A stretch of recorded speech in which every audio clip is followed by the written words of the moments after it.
Après plus de 10 années de bodybuilding et de musculation, dont quelques années à haut niveau, j'ai pu mettre en place et tester ma première compétition en individuel, en RX, en CrossFit, c'est-à-dire en niveau avancé.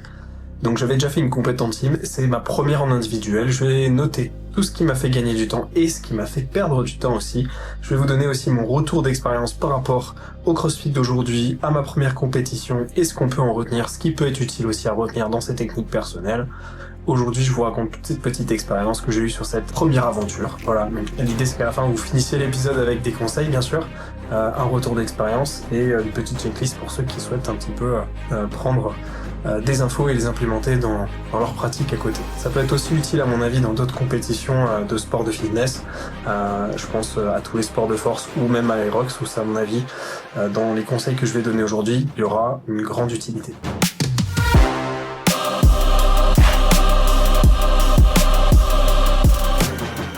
Sans plus attendre, on est parti pour l'épisode du jour. Pour ceux qui ne me connaissent pas, c'est Julien BBR, votre hôte comme d'habitude sur ce podcast Next Physique, l'émission de podcast où on discute de sport de force, de santé, de bien-être et tout ce qui tourne autour de ces thématiques. J'ai pour expérience depuis 1 an d'être passé au CrossFit, depuis l'été 2024 et de m'être fixé comme objectif de faire de la compétition. Dans tous les cas, pas forcément en compétition de fou, mais juste faire de mon mieux pour les années que j'ai encore en adulte classique et pas en master, donc c'est-à-dire en plus de 35 ans. Donc j'ai envie de profiter de ces années-là et de voir ce que je peux donner dans cette nouvelle expérience qui reste encore assez récente, bien que j'ai pu effectivement attraper un niveau assez rapidement du fait de mon métier.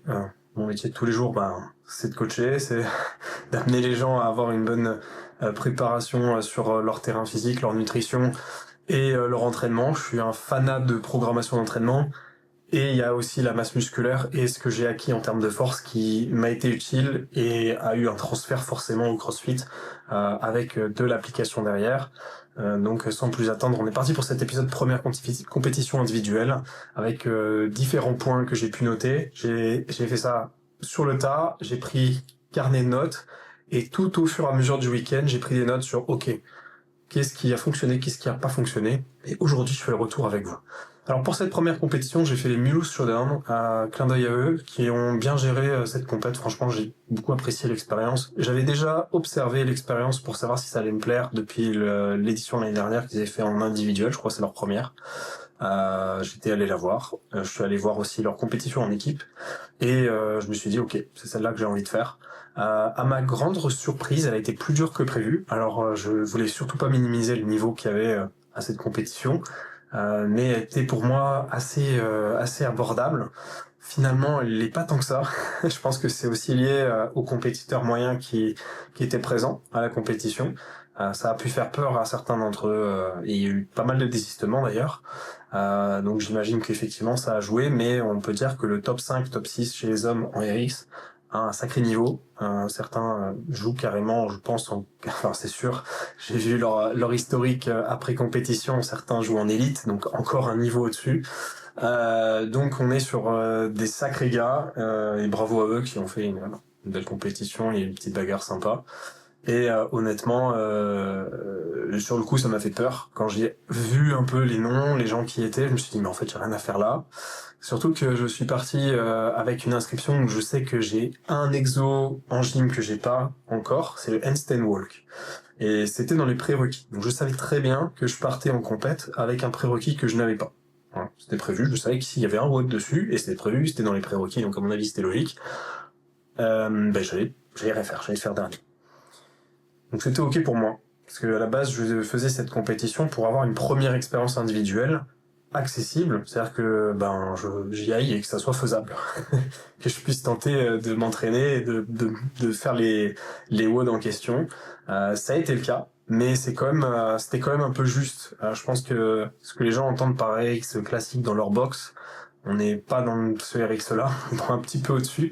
J'ai notamment été surpris par exemple de voir un WOD où il fallait enchaîner, cycler, on appelle ça 9 squat clean à 105 kg, ce qui n'est pas vraiment la porte la plus accessible possible en niveau RX pour certaines personnes classiques dans les box, mais en compétition le niveau est de plus en plus élevé. On a une spécialisation, il y a des gens qui sont là depuis des années. Le niveau global il augmente aussi. Voilà, c'est déjà le premier truc qui en ressort avant l'inscription et sur place, c'est que on voit qu'il y a des trous de niveau. Il y a des gens qui ont clairement un niveau et c'est une compète sans inscription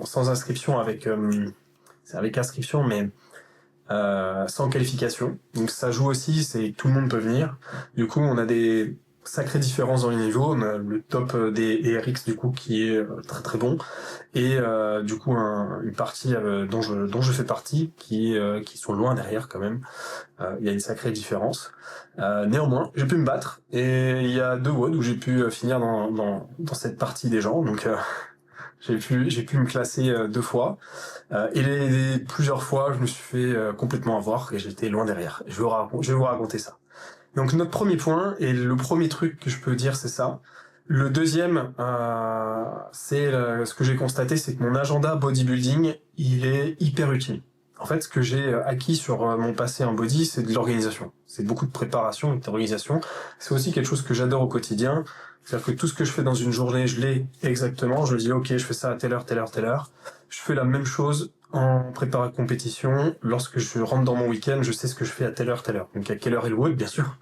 Sinon, je suis pas là sur place au moment où il faut se présenter. Julien Barbier, et non, sinon l'idée c'est que j'ai un détail de tout le reste, c'est-à-dire échauffement, c'est à quelle heure, je mange à quelle heure, je dors à quelle heure, voilà. Alors ça peut paraître un peu poussé pour certains, et ça peut être un peu prise de tête, mais j'ai envie de dire quand on veut faire de la compète à un certain niveau, en tout cas de tout ce que j'ai fait jusqu'à maintenant dans le handball ou dans le bodybuilding, c'est carré. Tu peux pas te permettre de pas être carré si t'as envie d'être bon. Et par conséquent, moi j'ai envie d'être meilleur.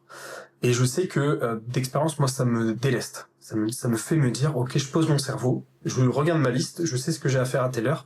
J'ai pas à réfléchir, ah tiens, j'ai oublié ça, j'ai oublié ça. Bah non, parce que j'ai suivi ma liste. Basta. Donc moi, ce que je fais, c'est qu'en amont, j'anticipe un peu, je prévois mon petit agenda, je le peaufine à 24 heures avant en fonction des horaires. Je me dis voilà, quelle est l'heure d'arrivée sur place. Alors ça, du coup, c'est ce que je disais, ça sert dans tous les sports finalement de fitness, par exemple avec la compétition. Ça peut même servir ailleurs. Mais c'est 24 heures avant, je prévois, j'arrive à telle heure. Qu'est-ce que j'ai à checker dans mon matos? Ok, 24 heures avant la compète, ok, mon matos, je check. J'ai fait une liste. Voilà, ma liste, je check. Ok, j'ai mes chaussures. Ok, j'ai mes grippes. Ok, j'ai mon tape. Ok, j'ai ma trousse de secours. Ok, j'ai ma magnésie, j'ai ma ceinture. J'ai mes snacks, j'ai mes galettes de riz, j'ai mon miel. Ça, c'est un truc que j'ai gardé du bodybuilding à musculation et ça a été génial. Ça m'a beaucoup aidé pour apporter de l'énergie. Malheureusement, j'avais pas prévu assez de miel. Et du coup, j'ai plus que consommé de la confiture. Parce que je suis pas contre la confiture, mais il y a quand même des fibres un peu à l'intérieur, un peu beaucoup avec la confiture. Mais niveau digestion, le miel, au moins, on n'a aucun souci. Alors que confiture, ça peut amener un petit peu de moins bien au niveau digestif ou accélérer un petit peu le transit. Ce qu'on cherche pas du tout à faire. Le but, c'est pas de se retrouver avec une chiasse sur de la compétition, mais le galette de riz miel c'est très pratique pour ça au niveau digestion, pour bien digérer et avoir de l'énergie rapidement disponible. C'est un truc qu'on fait en body avant la scène ou sur des prépas glucidiques, mais c'est quelque chose qui se fait aussi finalement très très bien ici dans le cadre du CrossFit. Moi perso j'ai une digestion un petit peu complexe, je peux pas me permettre de manger tout et n'importe quoi, donc par conséquent pour moi c'est très pratique. Électrolyte, c'est un autre point que je prépare, que je me dis ok j'en prends à quelle heure. Voilà, je me dis à quelle heure je fais mes électrolytes, quelle quantité. Et j'ai mis en place un test, c'était que perso j'en prends d'habitude mais pour mes sorties longues de cardio. C'est-à-dire si je veux faire du vélo plus d'une heure, si je veux faire de la course à pied avec une grosse sortie, etc. Électrolyte, s'il fait très chaud j'en prends aussi. Mais j'ai pas encore implémenté ça en compétition vraiment. J'ai implémenté ça un peu sur des week-ends où j'avais des petits séminaires, des trucs comme ça, mais pas en aussi grosse quantité. Ce que je dis grosse quantité, c'est que j'ai pas hésité. C'est-à-dire que là, je suis allé sur électrolyte dès que j'avais une demi-journée, c'était 1 litre d'électrolyte, donc un sachet de NutriPure. Représente la NutriPure si jamais vous avez les liens en description. C'est mon partenaire depuis plus de 5 ans français sur les compléments alimentaires, sur de la très très bonne qualité, et du coup, je prenais un sachet par demi-journée. Voilà. Alors évidemment, s'il n'y a pas d'eau, j'en prends pas. Mais j'anticipe déjà, j'en bois avant. Je me lève, c'est l'électrolyte et je vais marcher. Je faisais ça par exemple à froid, c'est que je me disais ok, tous les matins tu vas marcher 5-10 minutes, marche un petit peu, électrolyte, et après je petit-déj. Voilà, on n'est pas là pour se goinfrer. On n'est pas là pour trouver la nutrition la plus gourmande possible. On est là pour être compétitif. Donc ça en fait partie. J'hésite pas à me dire voilà, j'anticipe tout ce qui est prépa de ma bouffe, si j'ai besoin de caféine, si j'ai besoin de compléments alimentaires, de gel, de compote, des trucs qui vont m'être utiles. J'ai tout anticipé. Je me dis ok, j'ai tout ça sur ma liste et je l'emmène sur place. C'est vrai que ça fait beaucoup d'affaires. On peut moins se prendre la tête, mais moi je préfère, comme je vous l'ai dit, avoir tout sous la main et surtout tout noter, et comme ça je suis pas du tout à réfléchir. Il y a déjà tellement de stress et tellement de choses auxquelles on doit penser le jour J sur des trucs comme ça que en fait je préfère me dire je vais poser mon cerveau avec un truc que j'ai écrit plutôt que de partir un peu en freestyle. Certains préfèrent ça parce qu'ils profitent plus de l'instant. Peut-être, hein, peut-être, mais moi perso, je profite plus de l'instant comme ça, en ayant les choses qui sont posées et que j'ai pas à réfléchir. Je suis là pour me concentrer sur qu'est-ce que j'applique à l'échauffement pendant le WOD et j'ai pas à réfléchir à autre chose. Voilà. Jour J et sur le week-end, donc évidemment, j'ai aussi l'agenda que je tiens heure par heure. Donc je note à quelle heure j'arrive, par exemple, à quelle heure je fais mon warm-up. Comment il est mon warm-up, évidemment je l'ai noté, je me chauffe pas à l'aveugle. Comment à quelle heure est mon passage, comment je fais après le passage, c'est-à-dire comment je récupère, est-ce que je vais faire une sieste, est-ce que je mange tout de suite, est-ce que voilà. Autre avantage que j'ai pu avoir, c'est que perso j'ai pris un logement à 600 mètres de la boxe de compétition, donc ça c'était très avantageux. J'ai pu faire une sieste par exemple le samedi, ça c'est cool. De se détendre comme ça facilement. Et du coup l'avantage aussi c'est que au moins tu baisses ton stress avec tout ça. Donc les décisions elles sont plus propres. Et si ton agenda il est calé, t'économises ton cerveau pour le WOD en question. Tu vas te concentrer là-dessus. Tu gardes de l'énergie pour ça et tu passes pas de l'énergie sur ah putain elle est où ma ceinture, merde j'y ai pas pensé, je l'ai pas mis dans la liste et voilà j'ai oublié ma ceinture. Et du coup tu libères ton mental, t'évites de produire encore du stress. Le stress tu vas l'utiliser au bon moment, le cortisol t'en as besoin au bon moment, tu libères ton mental et l'idée c'est de gagner des secondes à la fin. Ensuite, deuxième point, c'est sur la gestion du pacing. Je suis comme encore novice. Je vous ai dit, j'ai 10 ans de bodybuilding derrière moi, même si j'ai fait du handball encore avant. En 10 ans, mon cardio, il est plus du tout pareil. Ce qui fait que j'ai gagné du cardio sur cette dernière année, j'ai quand même travaillé dessus. Par exemple, sur mon 5 km, j'ai gagné 8 minutes. Voilà, je suis arrivé avec un 31 minutes la première fois. Donc l'idée c'est que déjà j'ai pas les mêmes capacités encore, même si j'ai progressé, c'est pas encore le cas. J'ai pas encore les mêmes capacités que les mecs devant, surtout comme je vous l'ai dit, ils ont du niveau. Et la première erreur que j'ai faite d'entrée de jeu, premier WOD, il fallait que je la fasse, je pense, c'était d'essayer de suivre. Ça a été la pire idée possible, parce que au final j'ai pété au troisième tour, il y avait 3 tours, il fallait faire des 400 mètres, il fallait faire des barres muscle up, il fallait faire des snatchs, et je suis bon sur les 2 dernières ISO, mais la course je suis pas super bon. Le truc c'est qu'en course j'essayais de pas trop me faire distancer, et j'aurais mieux fait de me laisser distancer, plutôt que d'essayer de suivre le rythme, parce que ça m'a détruit. Ça m'a détruit, et résultat j'arrive au 3e tour, j'arrive même plus à monter au-dessus de ma barre, parce que en fait je me suis détruit. Je m'étais dit dans ma tête, si tu te laisses distancer, tu vas finir au fond. Résultat, j'ai vraiment fini au fond du fond. Je finis dernier. Donc l'idée, je pense, qui est plus adéquate, c'est de se dire vaut mieux faire 15e que de faire 20e. Et donc ne pas suivre forcément les mecs devant si tu sais que tu peux pas les suivre, les gens. Si tu sais que t'as pas le niveau des autres gens, essaye pas de les suivre, tu vas te détruire.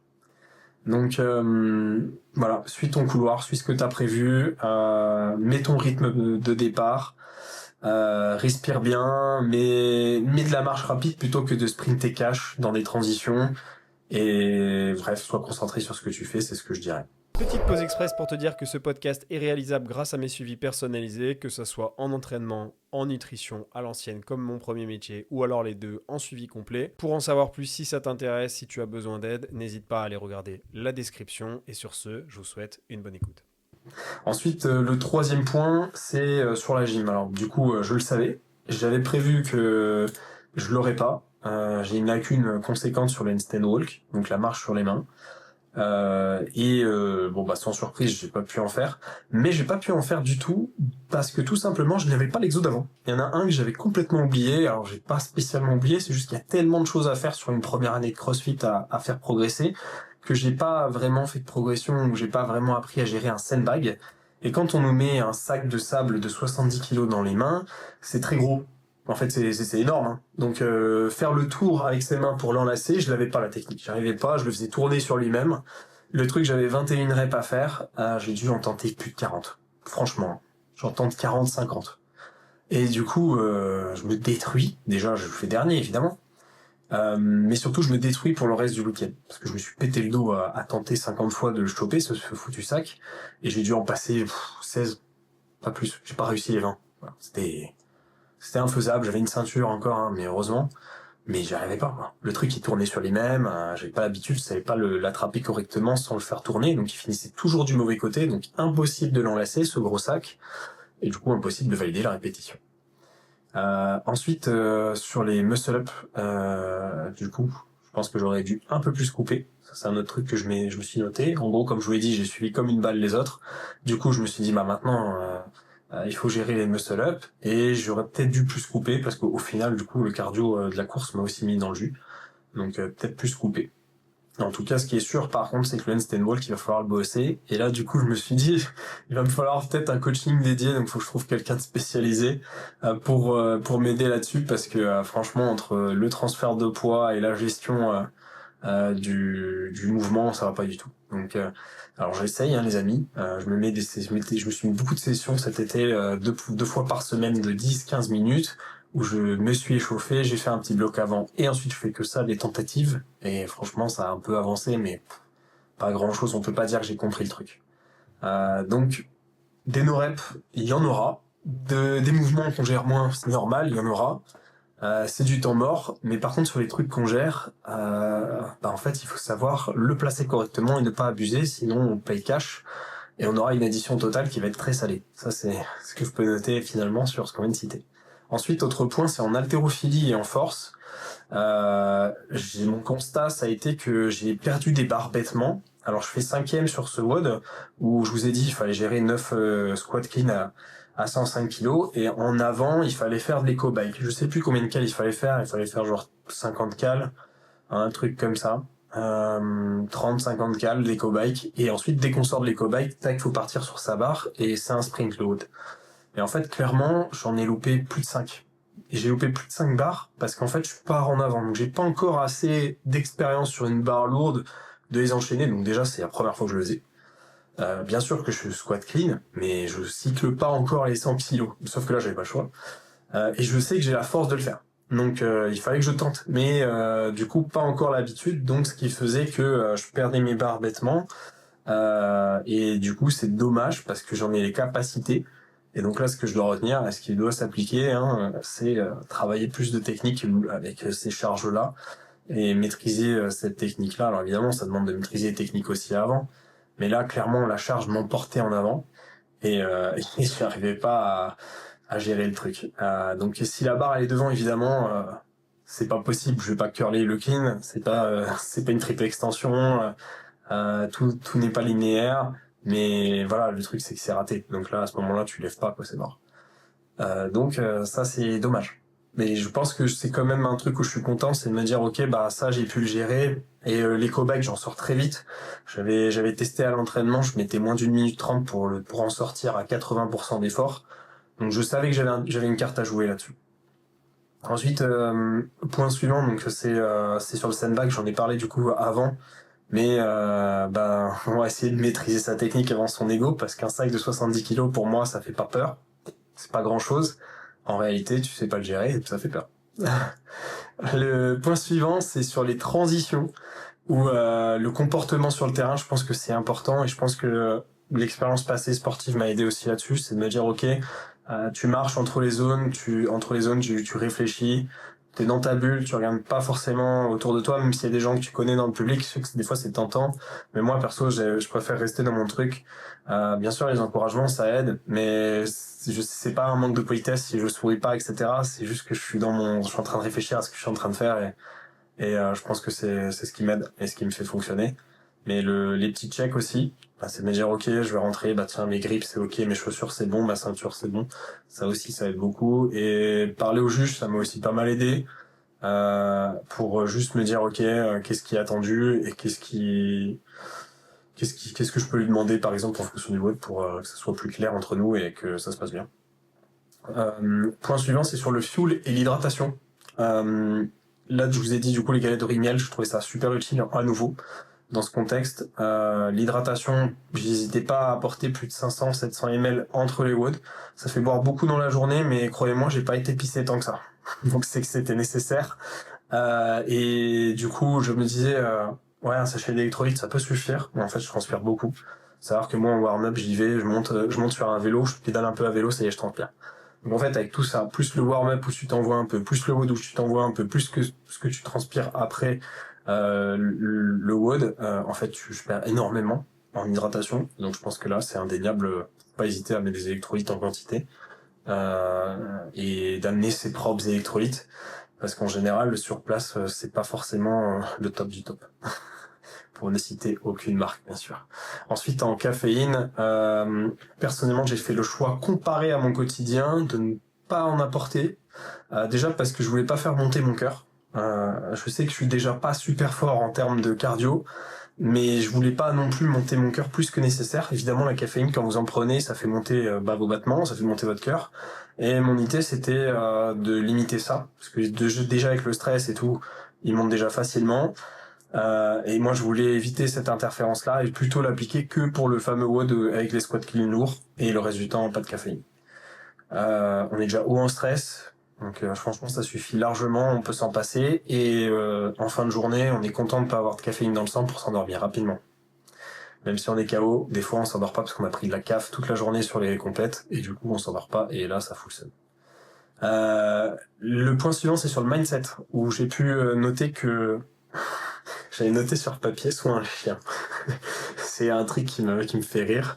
Mais en vrai, je pense à soit un chien, c'est en mode tu bats, t'en fous partout. J'hésite pas. Franchement, j'hésite pas parce qu'en fait, moi, je sais que si je suis pas dans cette situation où ça y est, je suis en train d'halter complètement, d'être complètement essoufflé au point où la transpi et ma salive, elles en peuvent plus. Je sais que je suis pas encore à fond. C'est que là, je me donne bien, mais je suis pas à fond. Et moi, par exemple, je bave un peu. Vous savez, il y a des petits équipements pour enlever la bave, pour filtrer tout ça. Ça se met dans la bouche comme un dentier. C'est, je sais plus quelle marque fait ça, mais ça marche bien, hein, honnêtement. Je finirai par en acheter. Ça coûte très cher. Je pense pas que c'est une priorité de mes achats fitness, mais je pense que ça me sera utile parce que perso, quand je suis à balle, ça bave les gars. C'est pas beau, mais c'est la réalité. Et je sais que j'arrive à me donner et sortir dans ces zones-là en compétition, donc ça je suis content. Parce que des fois à l'entraînement je me fais un peu peur et je me dis ok mais mec t'es pas à fond, c'est pas possible, tu peux pas faire ça si t'as une compète. Là du coup je pense que le fait de connaître cette situation, de savoir dans quelle zone je dois être, ça fait que j'y arrive à m'y mettre systématiquement. Et je pense que ça fait la différence. Parce que des fois tu sais que c'est dur, t'es à fond, tu penses être à fond mais en fait t'as de la marge. On le voit en bodybuilding, je fais encore le parallèle avec la musculation, mais même chez les body pros, lorsqu'ils s'entraînent, la différence entre leurs reps d'échec est assez importante. À l'étude, ça peut être assez monstrueux. On est des fois sur du 6 reps alors qu'ils pensent être à une rep de l'échec. Je pense à ces études-là, même si voilà, toutes les limites qu'on peut citer des fois sur des études comme ça, mais je me dis qu'il y a quand même toujours un gap entre la réalité de jusqu'où tu peux aller et là où t'en es réellement. Et en vrai, ça marche souvent ça. Souvent, tu peux aller plus loin. Donc ne pas hésiter à tirer la corde, pas hésiter à y aller, pas hésiter à c'est pas grave si tu transpires, t'en fous de partout, t'auras pas de belles photos, s'en bat les couilles en vrai. Faut y aller, mais t'as payé pour ça, t'as payé pour ta compète. Maintenant faut sortir les doigts. Moi je parle là-dessus, tu vois. Par exemple sur le premier WOD, je vous ai dit j'ai pété. Je peux vous dire que sur le troisième tour, j'avais envie de mourir. J'avais plus de cardio, je pouvais plus courir correctement, j'étais à la limite de marcher. Et dans ma tête, j'avais qu'une chose qui passait en bande passante, c'est t'as payé, bouge ton cul.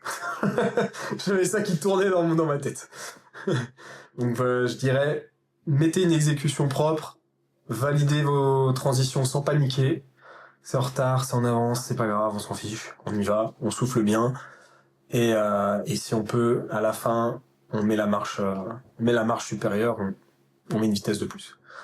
Le plan d'entraînement, ça m'a pas mal aidé de me dire ok, je fonctionne sur ça, je monte mon cardio, ensuite je travaille mes techniques, après je mets 2 tours d'exemple, 2 petits tours sur le haut en question par exemple, où je vais mettre 2 fois 3, 4 reps sur chaque exo, pas plus, et juste histoire de me mettre avec un pace similaire, forcément ça aide, et si c'est faisable d'anticiper, de tester les WOD en avance, ou de les tester en partiel encore une fois, pour avoir une idée de quelle vitesse on va y mettre, quelle pace on va y mettre dans son WOD dans le jour J. Je pense que ça aide beaucoup, moi ça m'a aidé en tout cas. Je l'ai pas forcément suivi, comme l'exemple que je vous ai donné du premier WOD de la compète, je l'ai pas suivi mon plan du tout, et résultat c'était moins bien. Je pense que j'aurais suivi mon plan, j'aurais fait bien mieux. Voilà, moi ce que je dirais. Et ce que j'ai retenu de tout ça, ça nous fait une bonne liste de plus de 10 leçons que vous pouvez utiliser. Si vous voulez que je résume un petit peu aujourd'hui, ce que je vous ai dit, ça a été d'anticiper un max possible et de se prendre des notes en avance de ce qu'on doit faire. 2, c'est de tenir un agenda et une liste sur place de ce dont on a besoin et ce qu'on va faire. 3e point, ça va être de gérer son pace et de savoir s'équilibrer, même si les autres sont un peu au-dessus, de pas suivre les gens pour éviter de péter. 3e point, c'est de maîtriser ses techniques. Donc là, pour le coup, ça va être de la gym à améliorer pour ma part. 5e point, ça va être sur l'haltérophilie, forcément, ou sur la technique, encore une fois, les charges, maîtriser les grosses charges ou maîtriser mon exécution. Le point suivant, c'est sur les objets odd object. Donc là, c'est le sandbag, c'est apprendre la technique du sandbag. Le 7e point, c'est de la transition et du comportement, c'est savoir se gérer mentalement et bien transitionner. Le 8e point, c'est le fuel, l'hydratation et la nutrition. Donc on a dit les snacks rapides, pratiques, qu'on digère bien. Par exemple aussi que j'utilise, c'est des barres de collagène de chez NutriPure. C'est pas un objectif particulier d'avoir du collagène, c'est juste que je les digère bien, il y a des protéines à l'intérieur. Et du coup, ça me permet de bien m'alimenter. Jambon aussi, voilà. On mange pas souvent, mais les jambons en tranche, c'est quand même très pratique. Et s'hydrater, ne pas hésiter à apporter de l'électrolyte, des électrolytes, en tout cas pour ma part, 750 ml entre les WOD, et au total sur le week-end, je dois être à 2 litres d'électrolytes, dépassé, sans problème. Et honnêtement, vu ma sudation et vu, du coup, vous pouvez le voir à votre urine. Si votre urine, elle reste un peu claire et pas toute jaune, franchement, vous en aviez besoin. Ensuite, caféine si nécessaire, sinon je suis pas fan. Pour éviter de monter le cœur, il est déjà suffisamment haut en compète. Le mindset, soyez un chien. Bavez de partout. Bavez sur votre juge, ça, il va kiffer. Non, mais en vrai, c'est le goût de l'effort, c'est de se donner pour ce qu'on a prévu. Et dernier point, c'est de mettre des petits cycles de tests avant sur si vous connaissez déjà votre effort, et sur place faire ça sur 2 tours avec quelques reps, et c'est parti, à vous de jouer. Voilà pour ma part, j'ai fait je vous ai pas dit, j'ai fait attendez, je fais quoi, je fais 9e je crois, je fais 9e sur 18, sur 18, 19, 20, je sais plus combien on était au départ. Il y a eu des inscrits, il y a eu des abandons, mais il me semble que je fais 9e. Si je me trompe pas, c'est ça. Et du coup, je suis content. Parce qu'en fait, dans mon objectif, j'aimais bien, je voulais être autour de la 10e place. Parce que je savais que j'avais rien à faire au-dessus. Je pouvais pas jouer le top 5 du tout, c'était injouable. Et clairement, pour une première expérience, je suis content. Je pense que je suis encore quand même pas mal novice en termes de pratique. Vous le voyez, des techniques, je les ai pas, donc je peux même pas tenter de les réussir. Et je me dis que c'est un bon classement pour ce que j'ai pu faire sur cette première expérience. Maintenant, l'objectif, c'est que je refasse pour l'année 2026. Mais là, du coup, ça veut dire cet hiver, faut se préparer à la suite. Il faut avancer, faut prendre des techniques et progresser sur son niveau. Donc, c'est ce que je suis en train de faire actuellement. Et ce qui me fait vibrer, ce qui me fait marcher, comme d'habitude, c'est le Next Physique, les PR. On le dit toujours, mais la perf, je vous l'ai dit, c'est ce qui m'alimente le plus, c'est ce qui me drive le plus chez les coachés. Quand je suis des gens, j'adore ça, leur améliorer leurs résultats. Et chez moi-même aussi, c'est pareil. Voilà. Sans plus attendre, écoutez, je vous souhaite une bonne journée, une bonne soirée, j'espère que cet épisode vous a aidé. Si vous pouvez nous aider en retour, ça nous aide énormément sur le podcast, un like, un commentaire, un doigt d'honneur, ce que vous voulez, ça aide beaucoup. Merci pour votre écoute. On se retrouve pour un prochain épisode, normalement la semaine prochaine, à définir. Normalement, ça sera la semaine pro. Voilà. On a un épisode par semaine en ce moment, c'est pas mal. Et normalement, on continuera sur cette dynamique sur la semaine pro. Merci pour votre écoute. On se retrouve très bientôt. C'était Julien. À plus. Hey! Tu as bien écouté ce podcast? J'espère qu'il t'a plu. C'est Julien, je suis créateur du podcast Next Physique, mais aussi coach depuis de nombreuses années. Avec un bon développement depuis 5 ans maintenant, j'ai pu aider des centaines de personnes à se transformer physiquement, mentalement et devenir la meilleure version d'eux-mêmes. À l'origine, je dirigeais une équipe qui s'appelle MFT, Mystic Tidings. On souhaitait réunir les meilleurs conseils et spécialistes afin d'obtenir un quotidien optimisé et devenir un vrai athlète, à sa façon. Et c'est pour ça que je vous appelle les athlètes en fait. Mais tout ça, sans être frustré avec son sport. C'est vraiment quelque chose d'important pour moi et j'imagine pour vous aussi. Avec un quotidien optimisé, vous pouvez faire votre vie, tout simplement, gérer votre diète avec plaisir et désormais, je suis devenu un peu un expert en la matière. Next Physique s'inscrit dans la lignée de l'esprit de ce coaching. Je souhaite le meilleur pour chacun de mes élèves afin que vous puissiez gérer vos PR, votre vraie surcharge progressive et ainsi atteindre votre Next Physique. Car c'est un suivi, donc je suis présent tous les jours pour assurer la meilleure évolution possible de la personne et c'est pour ça que j'ai décidé à l'initial de faire du coaching en ligne et pas en salle. Oubliez les diètes sans cookies, oubliez les exos qui changent à gogo chaque semaine parce que c'est du marketing. Ici, on va progresser sur les exercices et bien sûr des exos qui vous plaisent et qui rentrent dans votre emploi du temps, votre salle de sport et son agencement. C'est un tandem, ça se passe entre vous et moi pour construire une équipe qui avance ensemble. Je vous prépare le terrain, j'assure vos arrières et vous faites le job à l'intérieur du terrain. Les coachings sont sur réservation. Si tu écoutes ce podcast, c'est que tu es intéressé par l'optimisation de tes résultats et je suis sûr qu'on ira du coup loin ensemble. Contacte-moi directement sur Instagram pour qu'on en discute et qu'on regarde mes disponibilités de réservation ou qu'on s'appelle tout simplement si tu veux qu'on en discute. Plus d'informations sur le suivi en lien en description.